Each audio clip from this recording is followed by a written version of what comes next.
Kumusta mga kalakbay? Narito muli tayo upang tuklasin ang mga makasaysayang lugar sa Luneta Park at sa Intramuros. Ating aalamin ang kultura at pagkain ng bawat lugar. Aha! Kaya tara na!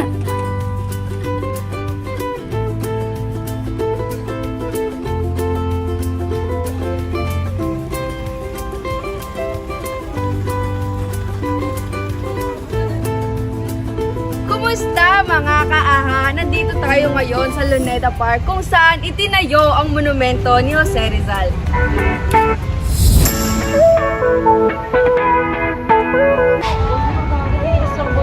Ating saksihan ang lugar kung saan binaril si Jose Rizal.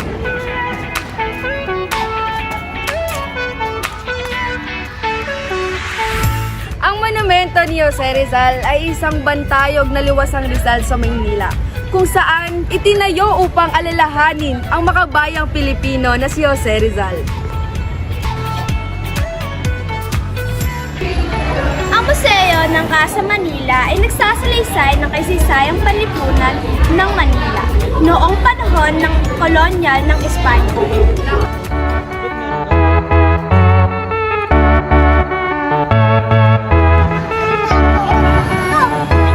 Ang katedral ay parehong nagsisilbing prime basilica ng Pilipinas at ang isa sa pinakamataas na arsobispo ng bansa.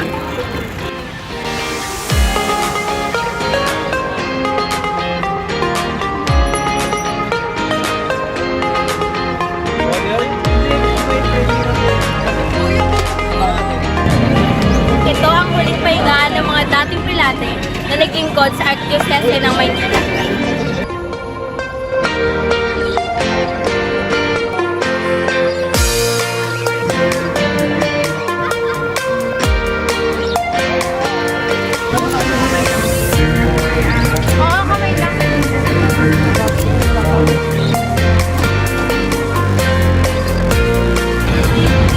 Ginamit din bilang lugar para sa Requiem Mass para sa dating Pangulo ng Pilipinas na si Corazon Aquino.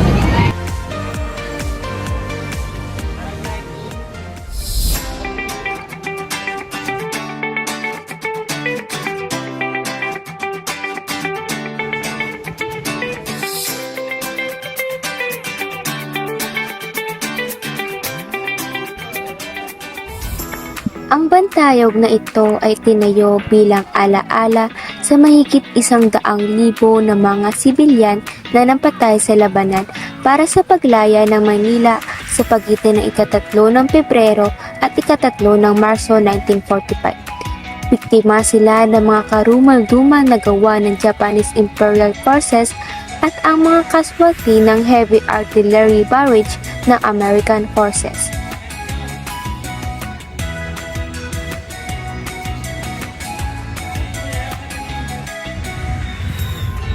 Ang lakbay na ito ay magsisilbing gabay para sa ibang manlalakbay.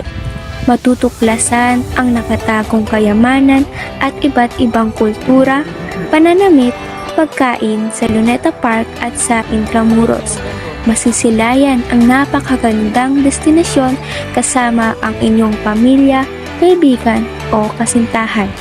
Malalaman ang bawat kasaysayan at kung paano ito naging malaking bahagi sa ating bansa. Muli, ito ang Team AHA. Kita-kits sa susunod na lakbay.